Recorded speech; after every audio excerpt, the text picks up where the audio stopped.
ভিডিওটা আগে দেখো, এরপর একটা কমেন্ট করো। ছেলে হলে সাবস্ক্রাইব করবে, মেয়ে হলে সাবস্ক্রাইব করবে। আর যদি অন্য কিছু হয় তাহলে কোনো কিছু করার দরকার নেই।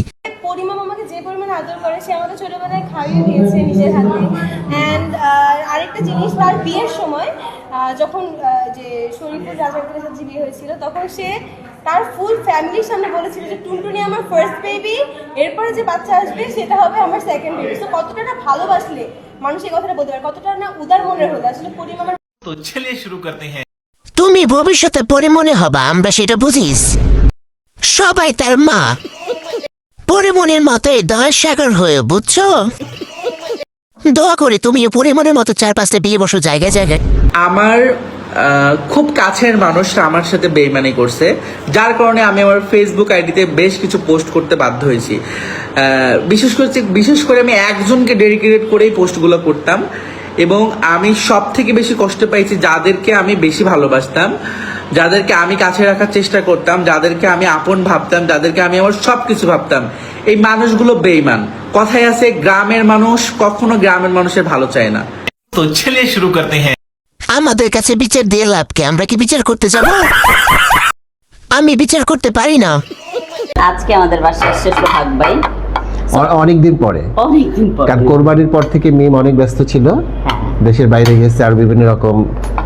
এতগুলো ভাত খাও না, অনেকদিন পরে আসছি, একটু আরাম করে খাও। তুই আজকে কি কি রান্না করেছিস সেটা বল। আচ্ছা, এখানে হলো ট্যাংরা মাছ দিয়ে হলো তোমার আলু দিয়ে অল্প দিস। একটু ইয়ে করছি, চচ্চড়ি। হ্যাঁ, দুই বান্ধবীর গল্প সেই ভাতের হোটেল, জমজ দুই বউ। ভালো না হয় না হোক, পরে আমার মনে ধরছে, পরে আমি অনলাইনে সব থেকে ভাইরাল রেস্টুরেন্টে চলে গিয়েছিলাম ঈদের একদিন পর। এই রেস্টুরেন্টটা হয়তো বা কম বেশি সবাই অনলাইনে দেখছে, এটা অনেক বেশি ভাইরাল ছিল, যার কারণে আমরাও ঘুরতে গিয়েছিলাম। তো এই রেস্টুরেন্টের এক্সপিরিয়েন্স কেমন ছিল সেটা নিয়ে অন্য আরেকটা ভিডিও। বাট রেস্টুরেন্টটা দেখতে সুন্দর ছিল, অনেক বেশি ভিড় ছিল, অনেক বেশি।